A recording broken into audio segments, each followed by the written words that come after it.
नमस्कार मेरे प्यारे साथियों, बहुत बहुत स्वागत व अभिनंदन खैर मकदम है आपका हमारे इस YouTube चैनल पर।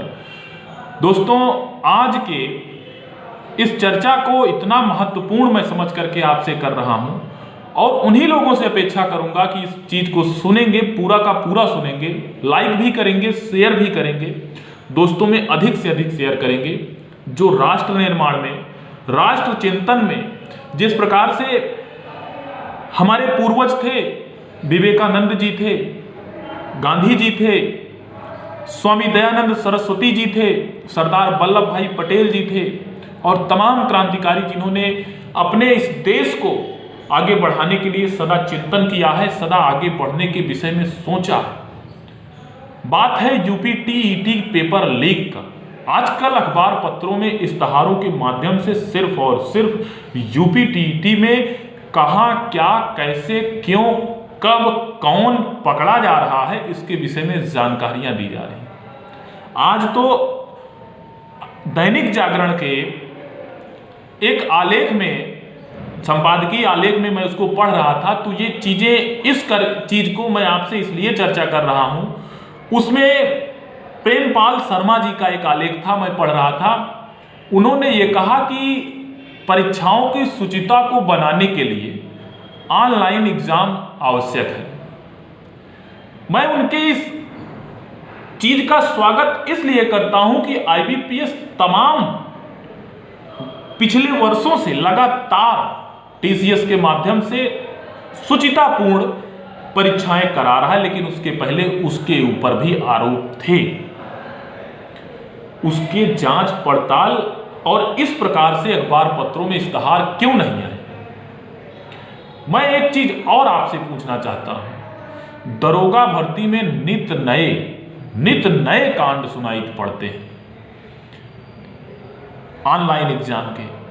वहां पर ऐसा क्या है कि मुख्यमंत्री जी का कोई ध्यान नहीं जाता है उधर। वहां भी तो 15 लाख अभ्यर्थी थे, यहां 21 लाख थे। फिर उसके बाद में ऑनलाइन और ऑफलाइन की बात को मैं इस बात से काटता हूं कि जब पूरा तंत्र ही भ्रष्ट हो, पूरा का पूरा सोच ही भ्रष्ट हो, तो वहां पर और दूसरी चीजें, आपने एक चीज और देखा होगा, लखनऊ की सड़कों पर भावी शिक्षकों को लाठी से पीटते हुए आपने देखा होगा। जय के राज में प्रजा दुखारी,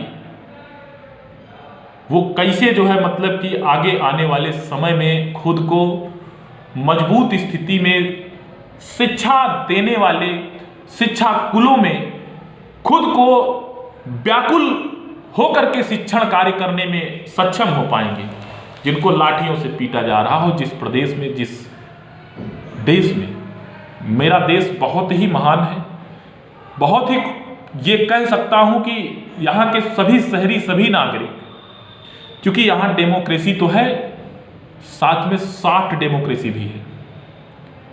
यहां के लचीले कानून से अपराधी, माफिया, शिक्षा माफिया, नकल माफिया, दरोगा भर्ती में तमाम भ्रष्टाचार करने वाले वो सभी लोग वैसे ही बच निकलते हैं जैसे कि तमाम वो अभ्यर्थी बच निकलते हैं, तमाम वो अपराधी बच निकलते हैं। बहुत ही आसानी से, सही तरीके से वो बचते चले जाते हैं। प्रेमपाल शर्मा जी के आलेख में आज यही सब लिखा हुआ है। जिस दिन यूपी टीईटी का पेपर लीक हुआ और खबरें आई, उसी दिन पराग अग्रवाल विश्व की एक बहुत ही बड़ी नामचीन कंपनी ट्विटर के सीईओ बने, जहां पर यह लगातार कहा जाता है कि युवा काबिल नहीं है, पकौड़ा तलने के काबिल है। उनको मैं नाम अगर गिनाऊं, निकेश अरोड़ा जी का, सुंदर पिचाई जी का, पराग अग्रवाल, रघुराम राजन, राजनेताओं में भी पूर्व प्रधानमंत्री डॉक्टर मनमोहन सिंह जी, और देश का दुर्भाग्य है कि लोग उनको मौन मोहन कहते थे। शिक्षा का यही स्तर है। इसलिए मैं इतना मात्र ये कहना चाहूंगा कि दामन यदि साफ हो तो दाग कोई लगा नहीं सकता है। दामन यदि साफ हो तो कोई दाग लगा नहीं सकता है। ठीक उसी प्रकार से जैसे आपके चुनाव होते हैं, आपकी वो सारी चीज़ें सुचितापूर्ण ढंग से हो जाती हैं और कौवा भी सुन नहीं पाता है कि हुआ कैसे, चिड़िया चोंच नहीं मारने पाती है। आप पूरे देश के सिनेरियो को देख लीजिए, मेडिकल क्षेत्र में आप देख लीजिए, यहीं के युवा विश्व में महानतम डॉक्टरों की श्रेणी में आते हैं। लेकिन यह दुर्भाग्य है कि यहाँ के युवाओं को नोबेल मिल पाने में देर हो जाता है, क्योंकि यहाँ की राजनीति और यहाँ की शिक्षा व्यवस्था एकदम भगवान से जो है, मतलब कि भगवान या तो खुद सरकार जाने या खुदा जाने, इसकी स्ट्रेटजी पर चलता है। ये दुखद है, लेकिन सुखद इतना मात्र है कि चीजें सुधर रही हैं। आपने ये देखा होगा कि अगर इस कोरोना काल में यहां के ये भ्रातृत्व ना होती तो पूरा का पूरा मेडिकल एसोसिएशन कैसे बौना पड़ता इतने बड़े प्रदेश में। मैं इसमें आदरणीय प्रधानमंत्री जी का, आदरणीय उत्तर प्रदेश मुख्यमंत्री जी का मैं स्वागत करना चाहूँगा कि ये दोनों लोगों ने बहुत ही अच्छे तरीके से, आदरणीय मुख्यमंत्री जी कोविड से पीड़ित होने के बावजूद काम को उन्होंने नहीं रोका, ये भी एक सौभाग्य था। लेकिन शिक्षा व्यवस्था को अगर सुधारना है तो आपको जड़ पर सुधार करने की आवश्यकता है, वहाँ खाद पानी देने की आवश्यकता है, नकल की सोच निकालने की आवश्यकता है, नकल विरोधी अभियान चलाने की आवश्यकता है। जब हाई स्कूल से ही नकल कराने लगोगे, प्रमोट कराने लगोगे, माँ बाप जुआड़ लगाने में लग जाते हैं हाई स्कूल और इंटर से, बेटौना हमार कैसो 90% पाई ले, बेटौना हमार कैसो 95% पाई ले, फिर आगे चल के हम वहाँ प्राइमरी में हो ही जाएंगे बीटीसी के माध्यम से, डीएलएड के माध्यम से। ऐसे लोगों की सोच प्राप्त करके जो आया है तो टीईटी में नकल नहीं करेगा तो क्या करेगा। मैं यहाँ पर इतना कहना चाहूँगा कि इन अभ्यर्थियों टुटपुजियों पर कार्रवाई से कई गुना ज़्यादा बेहतर होगा कि अधिकारियों को जेल में डालिए और आजीवन कारावास की सजाएं सुनाई जाए। वास्तव में वो कार्यवाही दिखे जिससे कि लोगों को के अंदर एक भय व्याप्त हो।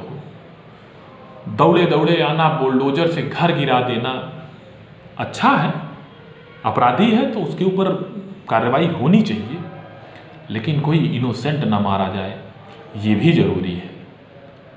ये हमारा डेमोक्रेसी कहता है, जिसको हम सॉफ्ट डेमोक्रेसी कह रहे हैं, जिसका फायदा अक्सर अपराधी उठा ले जाता है, तो इतनी भी सॉफ्ट ना हो। अंशतः जिस प्रकार से संविधान को कठोर बताया गया है, अंशतः लचीला बताया गया है, उसी प्रकार से यदि कार्यवाही भी हो जाए तो वास्तव में काबिल तारीफ होगी।